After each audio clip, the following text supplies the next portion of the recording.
All right. Welcome back to another Roofer to Roofer, episode 2. We got more questions to answer, so we're going to jump right in. The first question that we have is, I'm just going to read this off.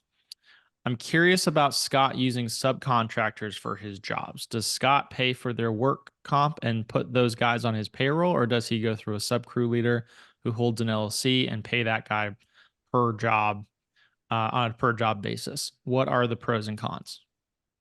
Yeah, so we do it's the latter of the two.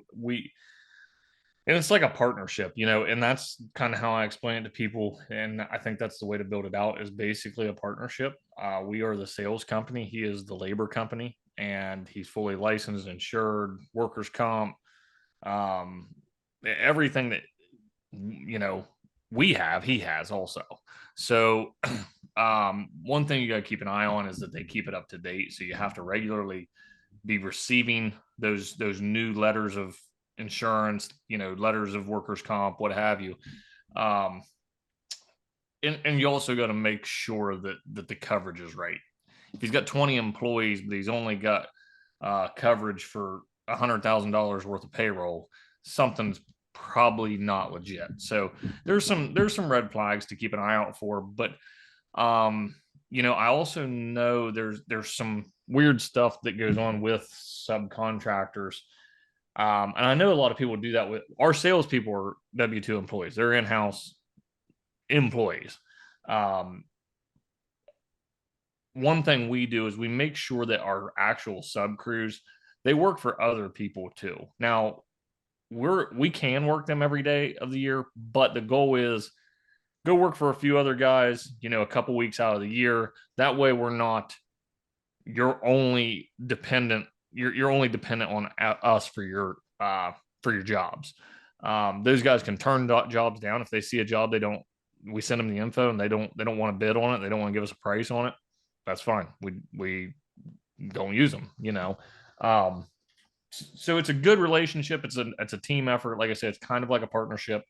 Um, but at the same time, they're free will to do whatever they want and you know work whenever they want. That makes sense. I want to put some additional information in. I feel like this is a good time with this question. So we've been talking about this bit on big roofs, and it's been a topic of conversation in the roofing community the last month or so, and that is the changes to the classification of W-2 versus 1099.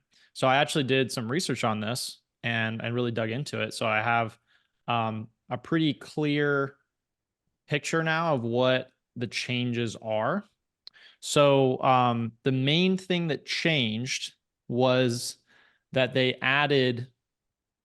um, they changed the primary thing they're looking at is whether or not the person is getting the majority of their income from your business.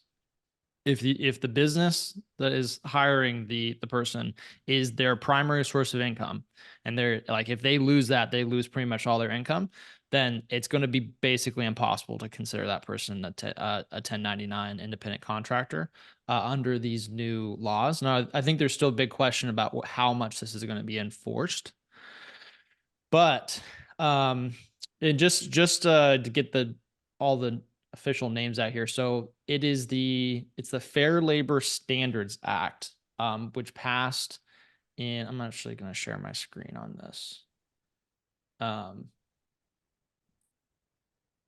It's the Fair Labor Standards Act.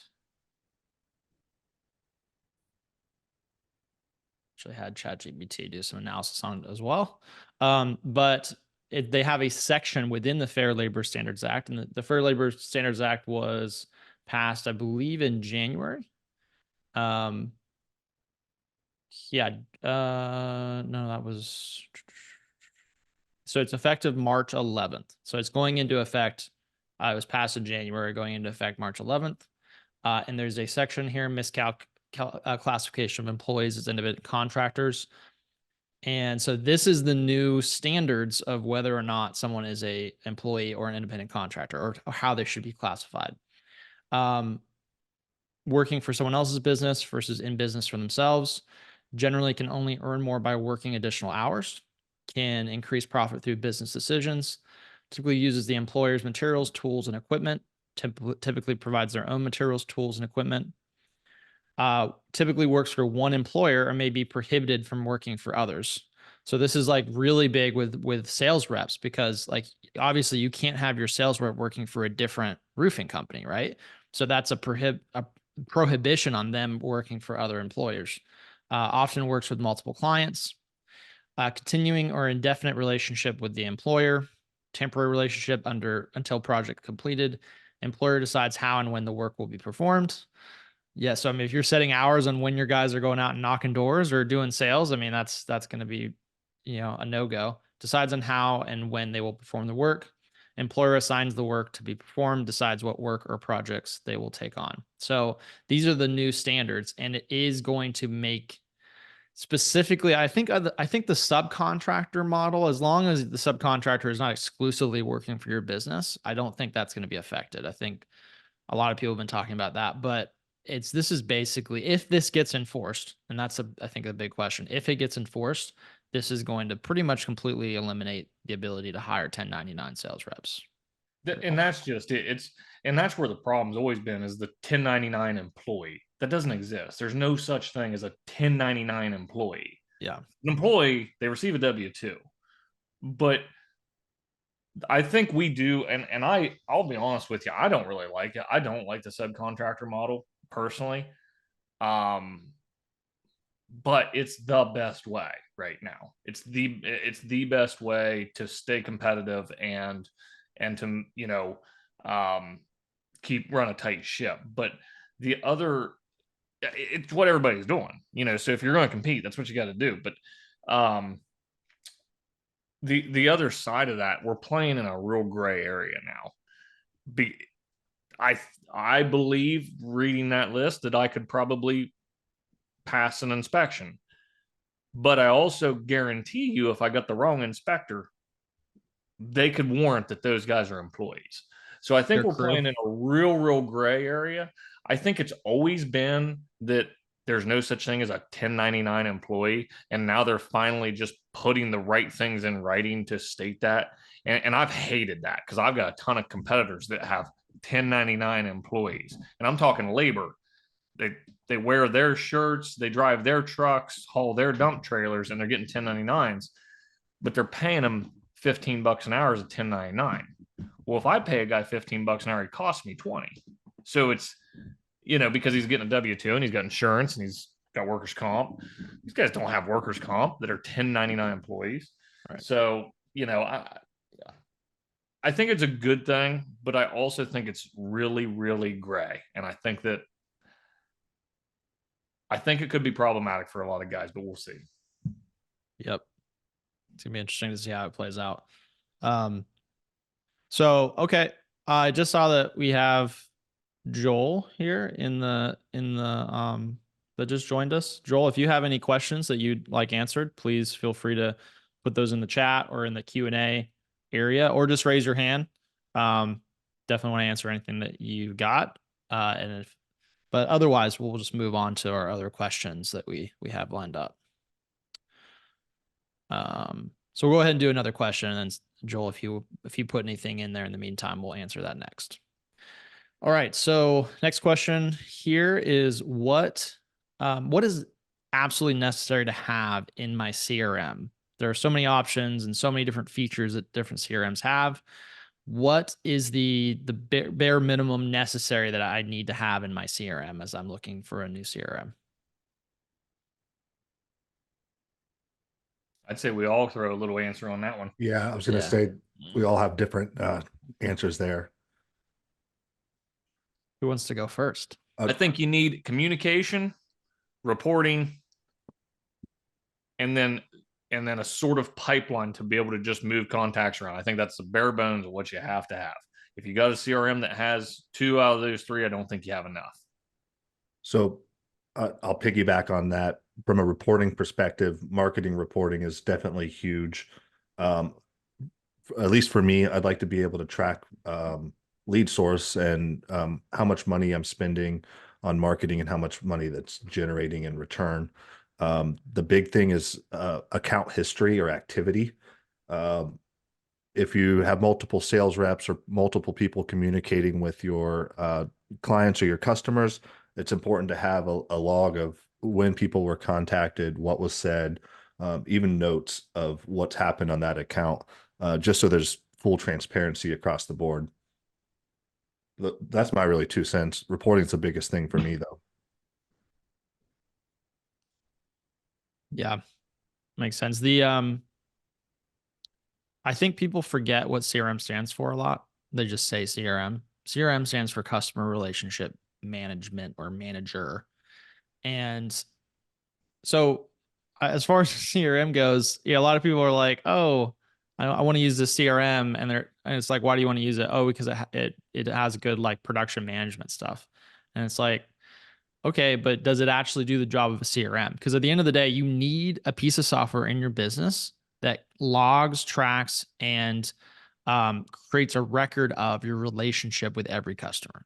That is the bare bones of what a CRM has to do. If your CRM does not make it easy for you to completely track your relationship with each customer, which is going to include the text messages that you send them, the calls that you make with them, those email exchanges. If it's not easy and or ideally automatic, that it's tracking all of that communication and making it, and also facilitating that relationship, making it easy to make that next contact or to develop that relationship further, then your CRM is not a CRM. It may be a useful piece of software, but it's not a CRM. And so if they're calling themselves a CRM and it doesn't do that, it's not a CRM, it's something else.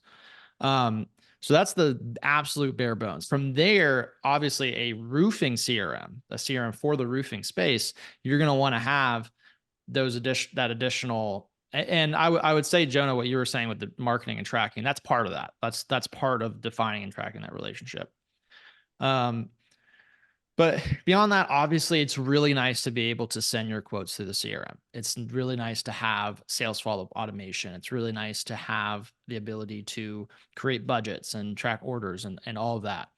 But I think those are the things that make a CRM better for a roofer. They are not what makes it a CRM. Those are extra features on top of what a CRM is. And so if your CRM does not help you to manage that relationship, and the biggest part of that is communication, like by a very nature, like relationships are made up of an exchange of communication over time.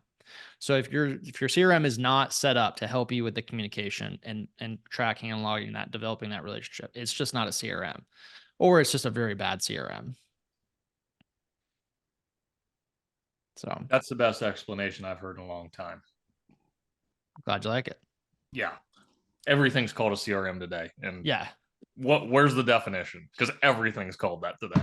I've heard someone say before, it's like, oh, we love CRMs. We have 3 of them. And I'm like, what are you talking about? You can't have 3 CRMs. Yeah. So you have one CRM, and then you can have other pieces of software. I mean, and I would say like there are some CRMs out there that are very focused on production and don't really cover anything regarding communication, the actual relationship. And those are just not good solutions. It is better to have a solution that is complete, like crushes it on the communication side, and then add additional pieces of software or processes. Like it is better for you to, do your orders if that's what you have to do in like a document and do it outside of the CRM platform than have a CRM platform that does orders really well that can't do communication. There's just like there's a priority list here. Now, I am CEO of Proline, so I got to plug Proline here. Proline, it not only crushes the communication, but we have an increasingly amazing system for managing production and quoting. And it's just getting better every single week. We're about to launch multi-structure quoting, which I think is going to make us hands down the best quoting system in the industry. Really excited about that. And then also launching our Eagle View integration. So yeah, I mean, ideally you want a CRM that can do all this stuff, but there's that core of what a CRM is, and it has to do that before, that's the most important. Okay. Let me pull up. Anyone else want to add to that? You hit the nail on the head, my man. All righty. Joel, I see you're working on your iPad. Looks like you might have gotten that figured out. So, oh, okay. All right. So Joel has a question. Joel,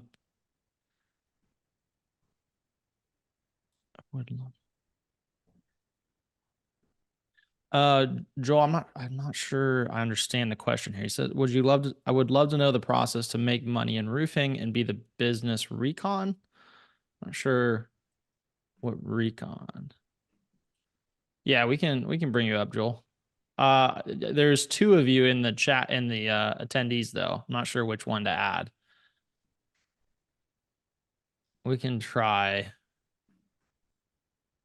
Let's try this one. Is this gonna have your face in it? Oh, that one's muted. Maybe we'll add both and see what happens.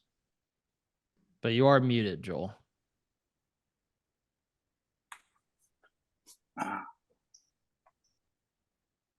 Hey, Joel, you there? Happening. Yeah. How's it going? Can you hear me? I can Good. hear you. I know how to work Zoom, but it doesn't have the option of the video, and I don't know what's happening. So. Oh, it's okay. Let me see. I'm gonna take the other one out. You don't have to have video if it's not. No, I like video. I don't mind video. I'm just trying to find the stupid video button. Sorry, my language. Okay. Because at the bottom, I got chat, raise hand, Q&A, and show captions. That's about it. That's it. It might not allow you to do video since you're an attendee. It should actually though.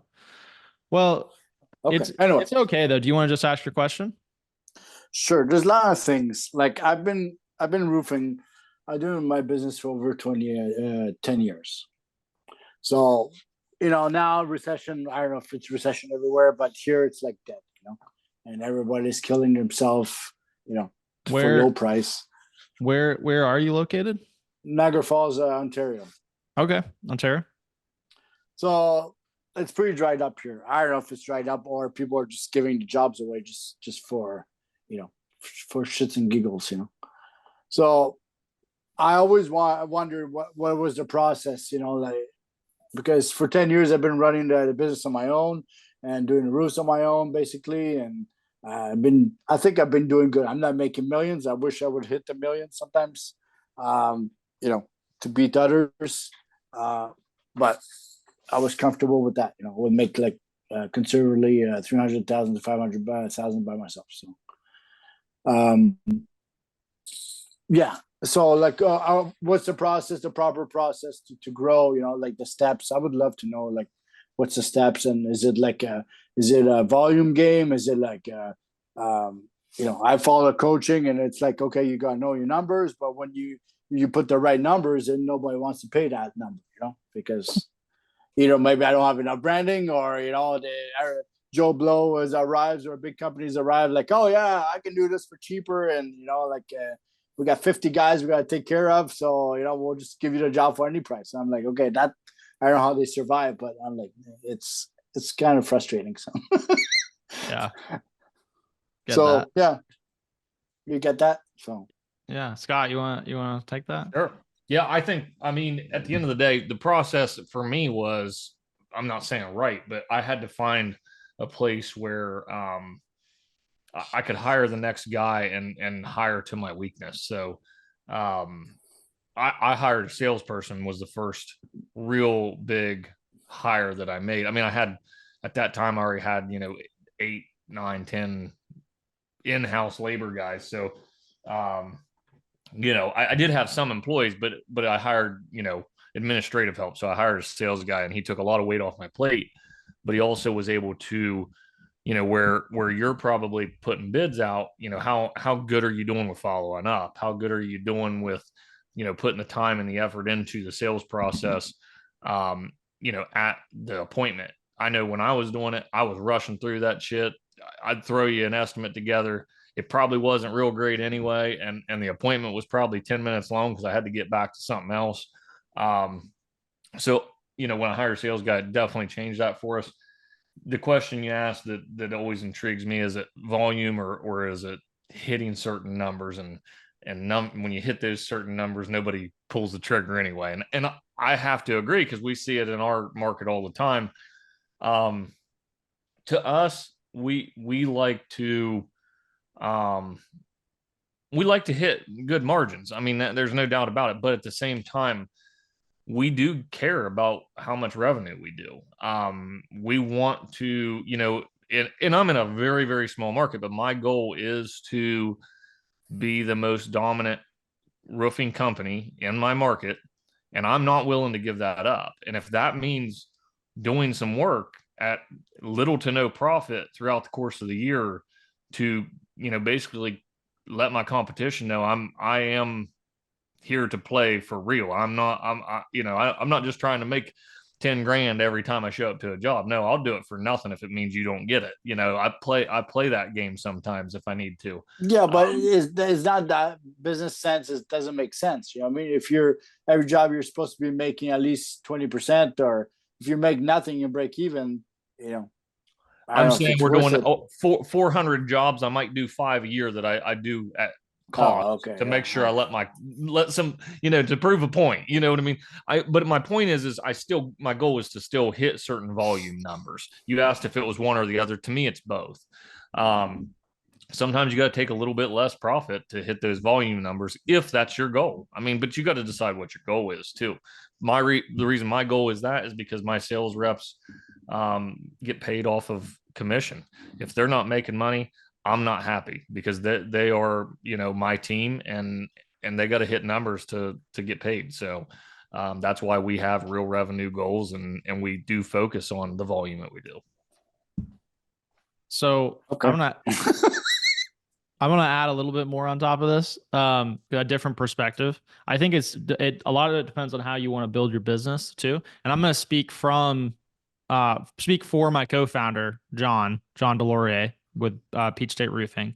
And so because he has a slightly different mindset than you do, Scott. He's not trying to necessarily be the most dominant in his market. His goal is to be as profitable as possible at all times and keep the team relatively small. So he has like a very specific amount of profit that he wants to make, and that's his target. And he's trying to keep the team in the team and honestly do as few jobs as possible to get him to that point. So he'd rather do a much smaller number of highly profit jobs. I think what it really comes down to is like, what is your goal? Are you trying to do you want to build a dominant business in the market or is your goal just to hit a certain income for yourself? And so, Joel, what would you say that is for you? Is your goal just to make a certain income for yourself every year, and you just want to, be secure in that income and just hit that number year after year, or are you trying to build, the roofing business for your market? But that's a good question. I don't know. Like I think making 100,000 or $1 million for myself, I don't know. I've never made that, so. It would be good, and I think the most important is to be profitable. You're not just working for nothing, because if you're working for nothing, might as well go work at Walmart. But yeah. That's what my wife wants me to do. For many times she asked me to quit my business, but I love what I do, and and I got good reviews. That's my pride and joy. Do I get recommended as the biggest roofer? Like, I don't know if you heard D'Angelo Roofing, but they're trying to buy everybody. But to be like them, I used to work with them. I'm like, I'll go kick them in the butt, but I need big balls to go, to do like them, So I can't do that. But I think my pride and joy in roofing is to do nice work and to be recognized and be. And to feed my family. And if it grows to 2 million, 3 million, hey, that's amazing. And having a good company culture, I would love that too. That, people are, hey, instead of saying bad things about a business, that people are, hey, that's a good place to go or work for, or, but I find it's very hard to, when you're supposed to be profitable, it's like, people are like, And some say like Roofing Insights will say, oh, you need to have a good branding, okay, to have those numbers. So I'm like, okay, what's a good branding? So that's why I mean the process, like where do we start? You know, like I've been rolling my own and just doing it on my own, and it's the mindset I think also to, you know, where do you put the marketing? Where do you brand? When's to hire? When, you know, when do you build a team? When do you do it by yourself? Blah blah. There's so many stuff in roofing. It's not just, you know, knocking on doors and selling, but like you're saying, just Scott's following up. I try to follow up. Maybe not the right way, but I try to follow up. But it's like dead end all the time. You know, it's like crickets. You know? People love me, like, oh, we want you. Oh yeah, and, oh yeah, I found a cheaper one. I'm like, it's so frustrating. But anyway, whatever. Just get ProLine, then it'll follow up for you, and you don't have to worry about it anymore. What's ProLine? See, Oh no! Good. Type it in Google. Go to Google. ProLine app. Or ProLine Roofing. ProLine.com. Or just go to useproline.com. Yeah. That's check that out. That's the CRM that Scott and Jonah uses, and that I am an employee at. Oh, that's why you're pushing it now. But it really is a great product. That's not, listen, it's not a silver bullet. I think we always say that. Like, it doesn't, honestly, you can be extremely successful with all the different CRMs as long as they are actually CRMs and not, you know, not a production tool like we just talked about. Okay, so what define, like, I know you guys said it's a client relationship marketing tool, or, you know, and I'm like, okay, I have QuickBooks. Does that qualify as CRM? No. That's a financial management finance tool. But I don't want to go too deep down the CRM rabbit hole, because I feel like I feel like you had a question there, and Scott, I want to push that to you of like, what is the lowest hanging fruit? Like, what is the number one thing that you know someone in Joel's shoes should focus on first, just to get, you know, one step better, go in the right direction? Well, yeah, and I think the biggest thing is you got to look at, really understand your numbers too, because in my opinion, and I've dealt with this, you know, in our mastermind group, and I've got friends that are in business, and they're like, well, I'm not making any money on these jobs, and you're still 5% cheaper than I am. And I'm like, I've got 10 times the overhead you've got. You're something is wrong in your bidding process, where you're not understanding your numbers, or you're being very, very loose with your wallet. And you need to understand how to tighten that up, and understand where the fluff's at and the slippage is at, to where you know, a guy that has a small team, and Joel, I don't know your business. I know nothing about it other than what you just told us. Just ask questions. I'll tell you everything. I'm an open book. Let's just assume it's just you and a small team of a couple people, right? I let's just say that. You probably don't have a real big marketing budget. You don't have, you know, and I'm just assuming, maybe no admin, maybe no HR, maybe no director of marketing, maybe no big fancy shop to work out of that has a huge, I wish, in my dream. You understand what I'm saying? You shouldn't have to charge nearly as much as somebody that has all of those things. Somebody that has all of those things has to charge more to cover those expenses. So, you know, when everybody's, you know, a lot of guys that have a little bit smaller, tighter business say, well, I'm hitting 30% margins, or I'm hitting 40% margins. Well, yeah, you know, you're making the same money as a guy that's got, you're making a lot more money because you have no overhead, right? Like, your net profit is higher. It should be. It should be. If you and I had the same gross profit, your net profit should be substantially higher. And I'm not talking bad. I'm just saying, if you have none of those overhead items, that's where that's how it should work. Well, my overhead cost right now is 40%. So, you know, where's it at? What are you spending 40% on? Mine's 15%. Well, show me the money, buddy. I'm serious. I literally just did this not too long ago. It's 15. Well, I can show you. I'll send you my statement. No. What? but I think you need to look at that because that's really high. That's a really, really high overhead. I think you should probably yeah, I look know. at- Well, it's like the gas rolling around, and I had an admin this year, and that was awesome, but I had to fire her because I had no work, and I don't do ad marketing because I don't know where to throw myself, and I don't want to throw money out the window because I don't have any money to throw out the window. But yeah, what else? It's just office expense, and maybe the wife is taking out too much of the business, but I don't know. So, hello. I think you look a little Okay. deeper. Look a little deeper at what your overhead is because there's places you should be able to cut some cost. Okay. All right. That's what I'm at. I would love a mentorship. So I would love to be mentored one day. I would love that, but Do we have Scott? What's Joel's options? What group should he get involved in? shut down and start over. No. No, Joel, no. no. Dude, it's not that difficult. Like it's just and listen, I'm a freaking dumbass. I hired a company called the Contractor Coach out of California. I live in Ohio, mind you. So this was all done via Zoom. And I worked with a guy named Tom Pearson, and that's probably the first place I would recommend going is Tom, because Tom's background is a CPA. He is an accountant. So he really understands how to look at a QuickBooks and be able to really look at your numbers and understand where your overhead's at, where your margins are at, where your profits at, and then be like, okay, why in the hell is 20% of your business going to this, right? And that'd be a good place to start. The contractorscoach.com, I believe, is the website. I would start there. It's not cheap. I mean, I'm not going to tell you it's cheap, but it was very, very helpful. Hey, I think, I mean, the amount of money I've made because of that coaching paid for it 100 times. So it's absolutely a necessity if you you can get that kind of help. The other thing, Joel, is I'm about to send you this link.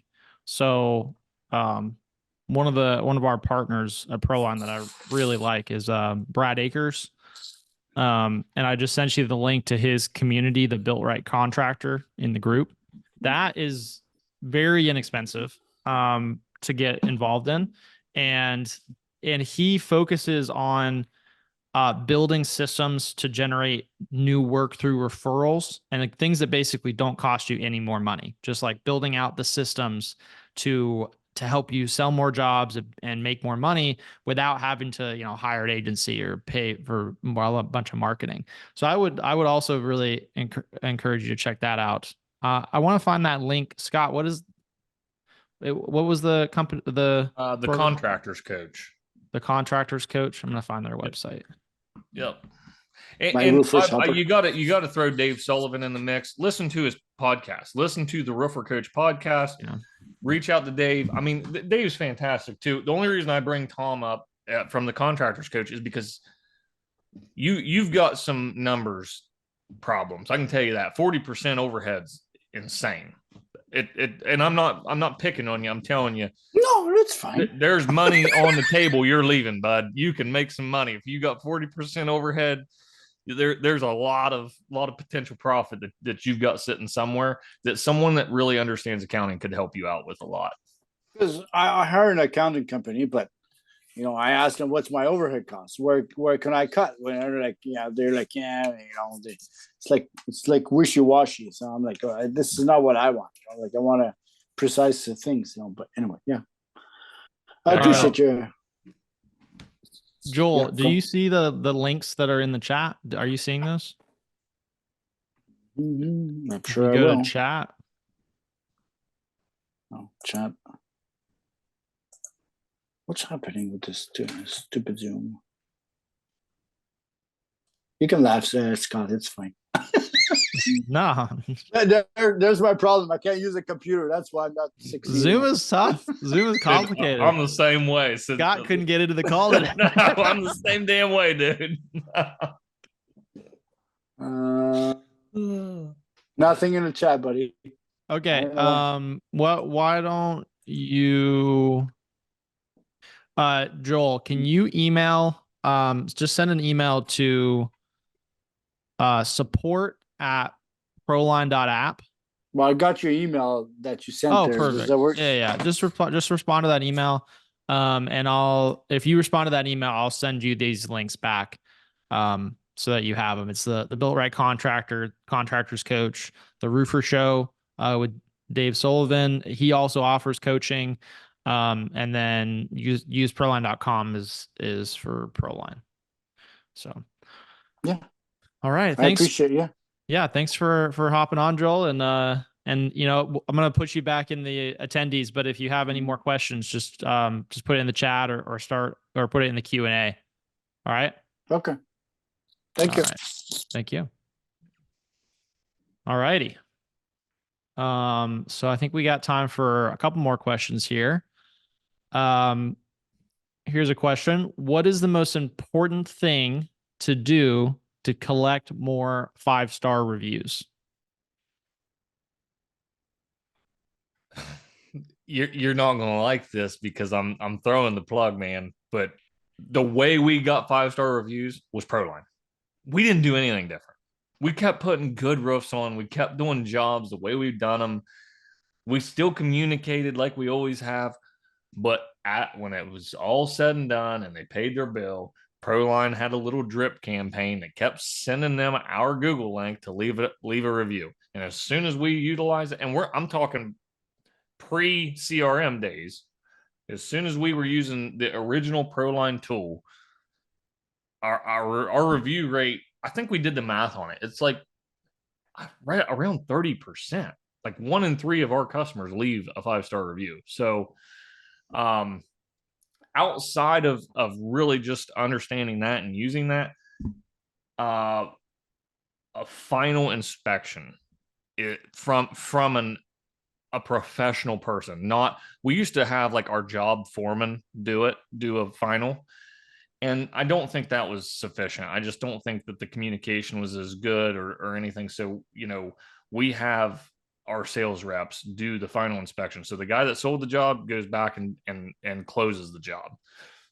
And since we started doing that, we've seen a lot higher customer satisfaction post job because they feel like that salesperson, you know, saw it through all the way to the end. So that'd be the only other step I would say that's really, really helped us. Jonah, you got anything on that? Your side of things, marketing side? Yeah, for sure. This is something Scott and I are working on now, but excuse me, the quality control inspection that we're doing at the end of each job, where we have either a PM or a sales guy or somebody out there physically examining the roof and making sure flashing's done, nails are covered up, everything's caulked, whatever. We're going to start signing off on like a checklist. And on the back of that checklist, it's a little postcard. We've got a link, a QR code that goes directly to the review page for each location we have. I think that's a great way to generate reviews.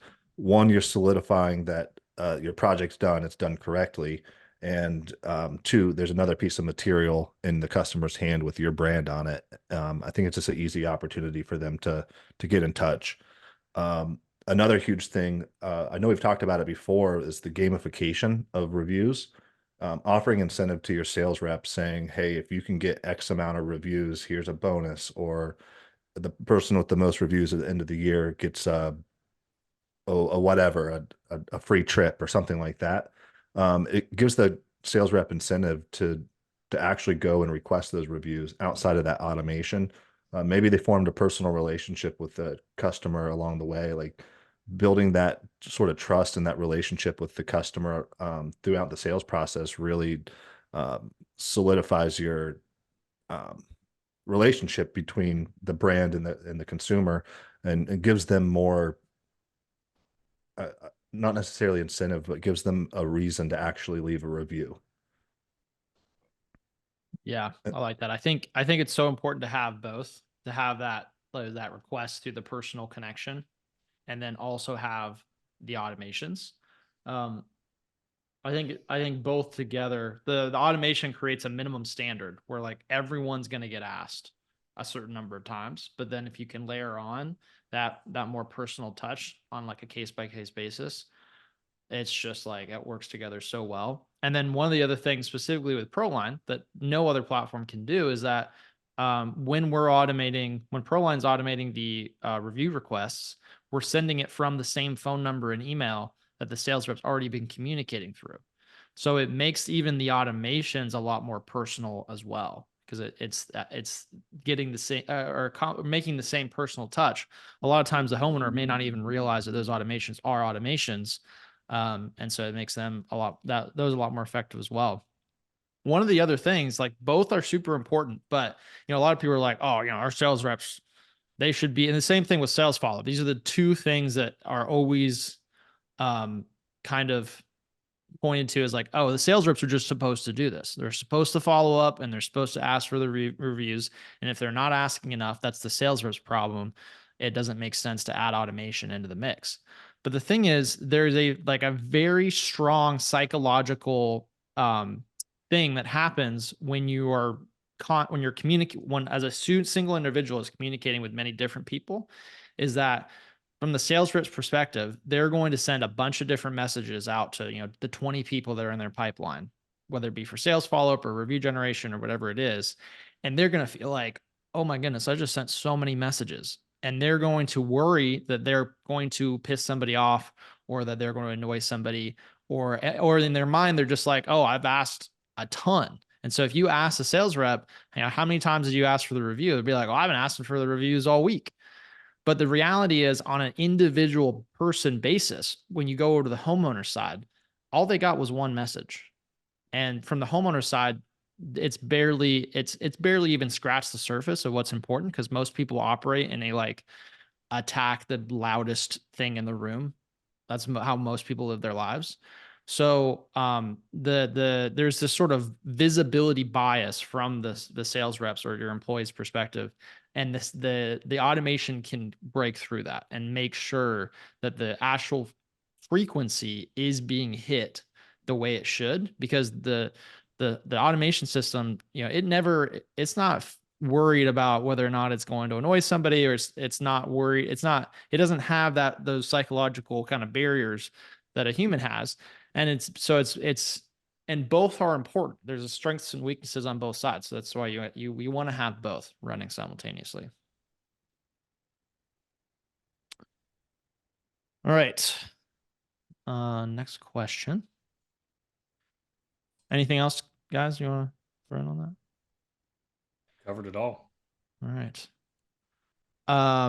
Next question. I want to increase profit, but where do you see the biggest loss in profitability in the roofing process so that I don't fall victim to it? Where is the biggest loss in profitability? Money's made in the sale. It's that easy. So the biggest loss is in the sale. I think there's two places that we make or take losses. The sale's the biggest, because if you don't bid it right, you literally, there's nothing you can do. Like, doesn't matter how hard you work, how good you buy material, that's already budgeted. So it's done. You already lost. So the biggest loss is in the sale. Focus on your bid, understand, what you're paying for material, double check your measurements, whatever the case is. Just really that's where the loss is at. But the other's callbacks. So you lose first in the sale, and you can lose again in the callbacks. So if you got to go back and fix stuff, it's so expensive. And especially if you're not like doing it yourself, you're paying labor to go do that. I mean, I know when we had in-house employees, a callback was so expensive, because the next, you go do the roof, and then the next day or the next week, whenever that callback happens, you have to send a guy, which is usually two, because there's two in a truck, two guys to go to this callback. Well, they dick around, they screw around. They're there for, say, 2 hours addressing this callback. They burn up an hour. They're there 2 hours. Now it's lunchtime. So they literally aren't even starting anything productive of new profit until after lunch. And that's best case scenario. You've got $1,000 probably in that callback by the time you figure labor, gas, whatever, it's expensive. So I would say the second place is definitely callbacks. Makes a lot of sense. I'm gonna touch on, you're talking about in the sale. There is a scary amount of people that are thinking that markup is the same as margin. And Oh I my think gosh, yes. this is a huge source of, especially like contractors just starting out. I think you could probably get it. You could, if you went down the list, you could probably create a list every year of contractors that go out of business because they confuse markup and margin. And so markup is, you are putting money on top of the money that you're, so if you're talking about a 30% markup, that means out of $100, you're going to add $30 on top. That's a 30% markup. A 30% margin is a lot more than, so if you put a 30% margin, if your cost is 100 and you want a 30% margin, then you're I think that's going to bring it up to around 150. That's going to bring it up to 150, right? Or a little short, but like 145. Yeah. So it's $45 instead of $30. There's a big difference in what those two are. So when we're talking about margin, that's the percentage of the sale price that goes to profit, versus markup is just putting more money on top based on percentage of the original amount. And so they're confusing, but it's really important to know. Like, you could do markup, but if you're doing markup now, you need to be doing something more like 50-60% for that to make sense. We did that math. It's 54%. Which one? I think 54% was of markup is, I believe, 35% of margin. I think I'm pulling that from about 2 years ago when we were using Sumo Quote that had those two. You could use either option. Toggle. Yeah, you could toggle, and we just wanted to make sure that we understood. And Sumo Quote was fantastic. It had both options to where we wanted to make sure we knew what we were doing. But you're absolutely right, though, because you can really screw shit up with that. Yep. To add on that, AJ, I want to throw another thing on that is sales tax. We did that and made a huge mistake. When we built our first quote proposal template and we plugged our price sheet in, we just had ABC send us all the pricing for all the materials we ever buy. We just plugged it in. Well, guess what's not on that? Sales tax. So 7% of our material costs we were eating, because where I live, it's 7.25, whatever it is now. Yeah. So we were eating 7% of our material. It was like, oh my gosh, we screwed this up so bad, So anyway, that's another place when you're building out these proposal type tools. Don't forget. Yep, absolutely. Super, super critical. Joel asks, I'd be curious to see the pricing system. Joel, if you're talking about the pricing system in ProLine, like margin, like how we handle margin, if you want to go to useproline.com, you can schedule a demo on there, and our one, it's probably going to be James. James will walk you through exactly how that works in ProLine. He can show you all the margin stuff and all that. So, all right. I think, let me see. Do we have time for one more question? Yeah, let's just do one more. All right. What should be in my roof repair service agreement? Oh my gosh. I feel like I'm screwing this up so bad. So I'll give you my opinion, but I don't take it to the bank with you. It's such a hard business, and we were struggling so bad with it. We thought we really had it figured out. Like, we came through winter, and that was like one of my big projects. Was I put a ton of thought and notes and things together and built this repair division that everybody says can't work, right? And I thought I had it. I thought I beat the odds and was gonna prove everybody wrong. Nah, you can build a repair division that's a kick-ass repair division. And I don't know if it's economy. I think economy is not helping us any.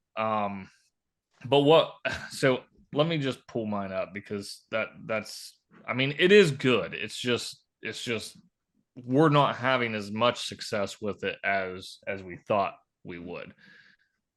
it's going to take me too long to find it. I remember most of it, but basically things that we have in ours that were very, you don't need to just put what you're going to do in it. The biggest thing you got to do is put what you're not going to do in your repair contract.